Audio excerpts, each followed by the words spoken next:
નમસ્કાર દર્શક મિત્રો, બોટાદ દસ્તક ન્યૂઝમાં આપનું હાર્દિક સ્વાગત છે। હું છું એલડી મકવાણા। આપ જોઈ રહ્યા છો બોટાદ દસ્તક ન્યૂઝ। હવે પછીના સમાચાર વિગતવાર। બોટાદ જિલ્લા કોંગ્રેસને મળ્યા નવા પ્રમુખ। જિલ્લા પંચાયતના પૂર્વ ઉપપ્રમુખ હિંમતભાઈ કટારિયાની નિમણૂક, કાર્યક્રમોમાં ઉત્સાહ। ગુજરાત પ્રદેશ કોંગ્રેસે બોટાદ જિલ્લા કોંગ્રેસ સમિતિના નવા પ્રમુખની જાહેરાત કરી છે। આ મહત્વપૂર્ણ જવાબદારી હિંમતભાઈ કટારિયાને સોંપવામાં આવી છે। હિંમતભાઈ કટારિયા ગઢડા તાલુકાના ઢસા ગામના વતની છે। તેઓ અગાઉ બોટાદ જિલ્લા પંચાયતના પ્રમુખ તરીકે રહી ચૂક્યા છે। પ્રદેશ કોંગ્રેસે જિલ્લા પ્રમુખોની જાહેરાત કરતી વખતે બોટાદ માટે હિંમતભાઈની પસંદગી કરી છે। હિંમતભાઈની નિમણૂકથી જિલ્લાના કોંગ્રેસ કાર્યક્રમોમાં ઉત્સાહનું વાતાવરણ જોવા મળી રહ્યું છે। તેમના નેતૃત્વમાં પાર્ટીની પ્રવૃત્તિઓ વધુ વેગવંતી બનશે તેવી આશા વ્યક્ત કરવામાં આવી રહી છે।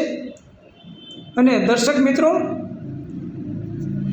હિંમતભાઈ કટારિયા એક બાહોશ માણસ છે, જાંબાજ છે, હિંમતવાન છે, જુસ્સાથી પાર્ટીનું જોશ વધારશે એવું કાર્યક્રમોમાં ઉત્સાહ છે।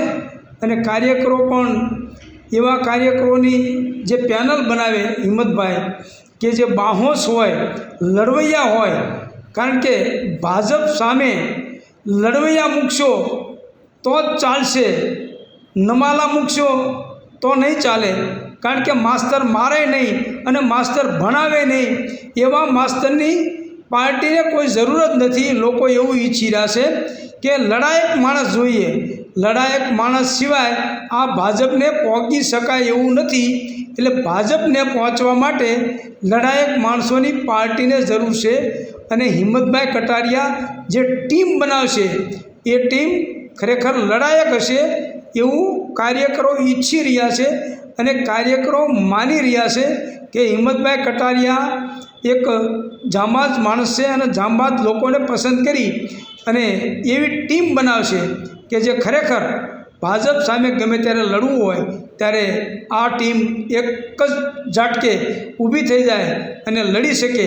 કારણ કે અત્યારે હાલમાં જે ટીમ હતી એ માસ્તર મારે નહીં અને માસ્તર ભણાવે નહીં એવી ટીમ હતી। કારણ કે જ્યારે કોંગ્રેસના નેતાઓ, કોંગ્રેસના કાર્યકરોને હેરાન પરેશાની પોલીસ તરફથી થતી હોય, કોઈ અધિકારી તરફથી થતી હોય, તો કોંગ્રેસના કાર્યકરે કોઈ દિવસ કોઈ કાર્યકર માટે ફોન પણ નથી કર્યો, કોઈ કાર્યકર માટે પોલીસ સ્ટેશન પણ નથી ગયા। તો કાર્યકરો તમારી હારે બેસે કેવી રીતે? કાર્યકરો તમારાથી દૂર જ થતા જશે। પરંતુ કાર્યકરોને કોઈ અધિકારી હેરાન પરેશાન કરે, એટલે જો પાર્ટી ચલાવી હશે ને પાર્ટી ચલાવી હોય તો તમારા કાર્યકરોને કોઈની હેરાનગતિ હોય તો એ કાર્યકરોની પાછળ તમારે જવું પડે, તો જ કાર્યકરો તમારી પાસે આવે અને કાર્યકરો તમારી સાથે ઊભા રહેશે। સૌજન્ય દિવ્ય ભાસ્કર, બોટાદ દસ્તક ન્યૂઝ, એલડી મકવાણા, બોટાદ।